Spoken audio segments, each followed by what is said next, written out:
Good day, everyone. Today is the first Sunday of Lent. Here's a reading from the Holy Gospel according to Luke. Filled with the Holy Spirit, Jesus returned from the Jordan and was led by the Spirit into the desert for 40 days to be tempted by the devil. He ate nothing during those days, and when they were over, he was hungry. The devil said to him, "If you are the Son of God, command this stone to become bread." Jesus answered him, "It is written, 'One does not live on bread alone.'" Then he took him up and showed him all the kingdoms of the world in a single instant. The devil said to him, "I shall give to you all this power and glory, for it has been handed over to me, and I may give it to whomever I wish. All this will be yours if you worship me." Jesus said to him in reply, "It is written, 'You shall worship the Lord your God, and him alone shall you serve.'"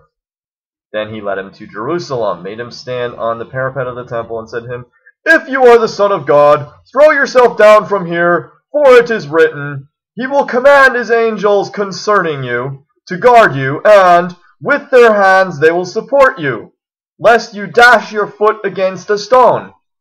Jesus said to him in reply, "It also says, 'You shall not put the Lord your God to the test.'" When the devil had finished every temptation, he departed from him for a time. The Gospel of the Lord. So the devil was tempting Jesus to do all these things that Jesus was very well capable of doing. And in fact, Jesus did do these things later on in his ministry. So why was it okay for him to do it later on during his ministry, but not in this moment? Well, the question is, why would he be doing these things during these different times? If he were to do any of these things at this time when he was being tempted to turn the stone into bread, he would be just showing how powerful he is. I mean, he'd basically just be going on a power trip saying, "I'm hungry, I want bread," and then it becomes bread. And as for the kingdoms, he would say, "I don't need to worship God, it's all about me, me, me," and then he'd be the Lord of this world. And then the whole bit about the angels holding him up as he goes down toward Jerusalem, he would be landing in a rather heavy pedestrian traffic area, and he'd be doing a nice three-point landing as he gets on the ground and kind of brush it off and be like, "Yo, what up?" And yeah, he'd be making a big show of it. So here, if he were to do any of these things, his whole purpose would be just to show how powerful he is, and basically it would just be it would be all vanity. He did do similar things later on in his ministry. For example, turning a stone into bread, or creating food out of nothing, or just creating food just kind of appears. Feeding of the 5,000. Whose benefit did he do that for? Well, he didn't do it for his own benefit. He did it for the benefit of the people who were seeking him out, who were seeking to learn from him.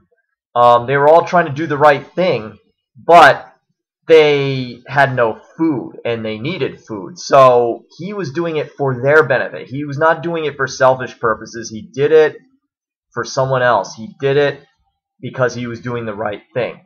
So in that case, it's okay to turn things into bread, as long as you're not doing it just to show how powerful you are, but you're doing it with a compassionate heart. You're doing it with love.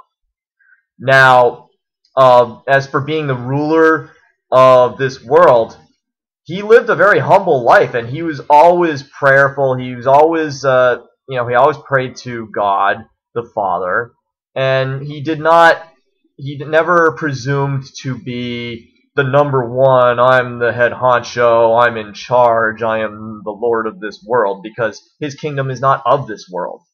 So he, again, no power trip here. He's already, and he had kingdoms and riches beyond compare, even though, by way of humility and not by putting himself first. And as for the whole bit about angels holding him up and him kind of floating, doing the Bobby Orr thing, except he does it for more than a split second. Here, he walked on water with his disciples. But again, whose benefit was it for? It was not for his own. He was not trying to show off. He was doing it for his disciples to reassure them. They felt scared. They felt insecure. They felt very uncertain. And he was there to show them that he is in control and everything's going to be okay if they can just trust him. So he did this for their benefit, not his. Had he flown off the building and kind of floated through the air and did a little dance as he landed in the crowded public square, that would not have been for anyone's benefit but his own. So once again, it's all about who are you doing this for? Are you doing this with compassion and with love, or are you doing this to basically show off and lord it over everyone, saying, I am all-powerful and I am Lord of this world and all that? So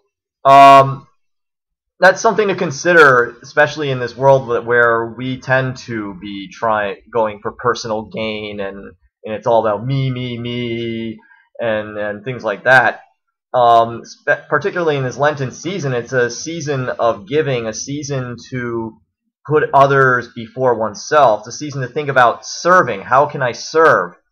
And in finding anything, even finding my vocation, it's not about, I want to be a priest. I want to be in this monastery. I want to be married and all that. It's not about me. It's about how can I best serve, and where can my talents, my natural talents, be best utilized to benefit the greater humanity. So that's something to think about for this Lent. And for those of you who went on retreat with me this weekend, as one of our retreat leaders would say, you know who you are. Big shout out to you all, and keep it real. All right, peace out.